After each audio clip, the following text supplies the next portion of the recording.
video is a tutorial of basic tips and tricks to help you become a pro knitter. Because this is a video for novice knitters, you should at least be familiar with the basics of knitting. However, before we begin, we are going to quickly review how to start a project, how to do the basic knit stitch, and how to do the basic purl stitch. Once you have these basic skills mastered, you should be ready to go.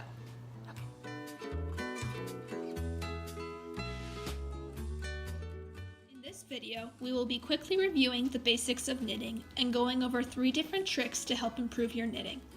As this is a video for novice knitters, we will only briefly go over starting a project and the basic knit and purl stitch before going over more difficult skills. After our brief recap, we will explain how to keep your project square, how to change colors, and how to fix a drop stitch. If you are confident with your skills in one section, feel free to use the times listed above to find the tutorial you need.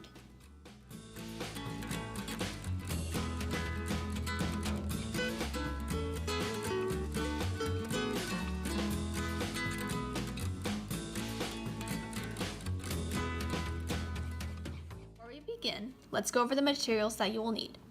First thing that you're going to need is yarn.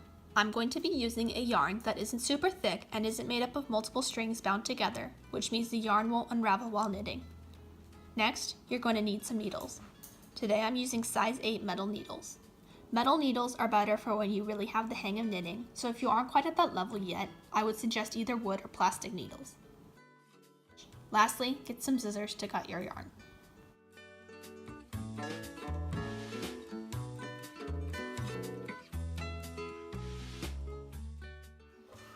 To start a project, you need to start with a slip knot. Slide it onto the needle and tighten as needed. Then, place your other needle behind and wrap the long piece of yarn around the second needle. Using the second needle, pull the yarn through and transfer the stitch to the first needle. Repeat this process until you reach the length needed for your project.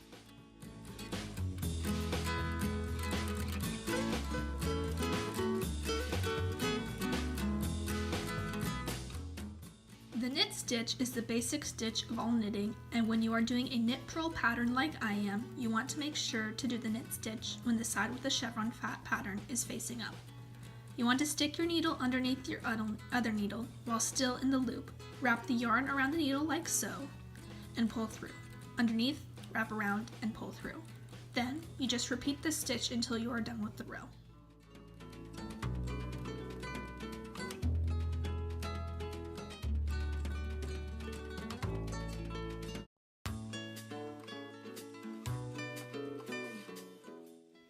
The purl side is the opposing side of the knit purl stitch I'm doing, which I like to refer to as the ugly side. It's a little different than the knit stitch because you start with the yarn in front of the project. Stick your needle in front of the other one, wrap your yarn behind the needle, and then pull it through. Then repeat. Some people find this stitch a little harder, but it becomes pretty easy with practice.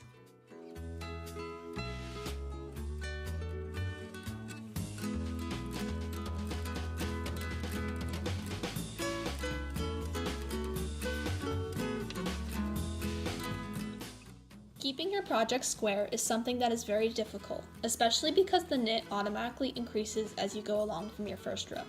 So to keep things square, make sure you use the same amount of yarn for each stitch, just pulling the yarn occasionally to keep it even.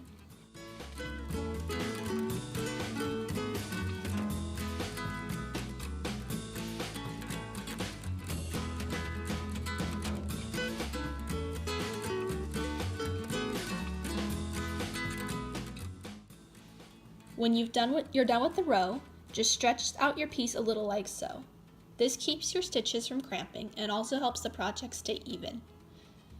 The starting point is usually one of the biggest problems when it comes to keeping things square, but I have a little trick to make it better.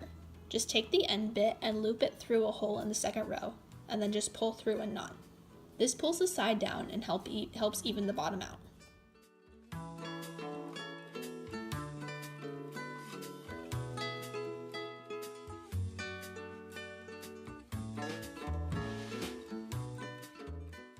So now we are going to add a different colored stripe. This is the exact same type of yarn as before, just in a different color. So all you need to do is just tie the end to your yarn. I usually use a slip knot so I can adjust as needed. If you're just using a basic knit stitch on both sides, then it doesn't matter which side you start on, but if you're using a knit purl like I am, you want to make sure the prettier knit side is facing you as you begin. And then you just start knitting.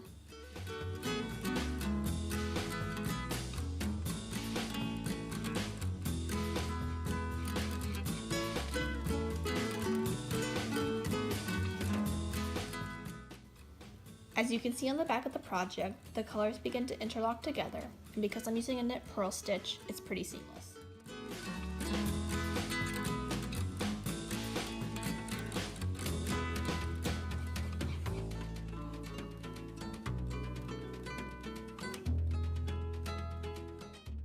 So what happens when you drop a stitch? It's pretty easy to accidentally do, and most times you won't even notice till it's too late. Then you have two options. You can either unravel your row or pick up your stitch in the next row.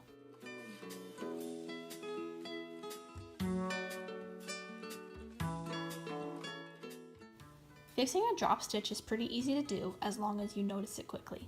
So when you realize you dropped a stitch, just make sure you pull it out of your project so you don't lose it and finish your row.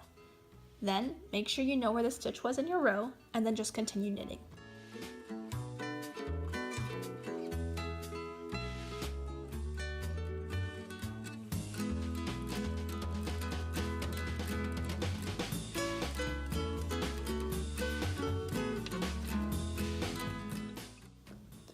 Once you reach the drop stitch, just take your yarn and loop it through, and use that loop as your next stitch. This method isn't perfect, and if you have an elaborate pattern going on, this might not work, but this trick works for most projects. There's a slight imperfection in the knitting, but it's pretty unnoticeable to most people.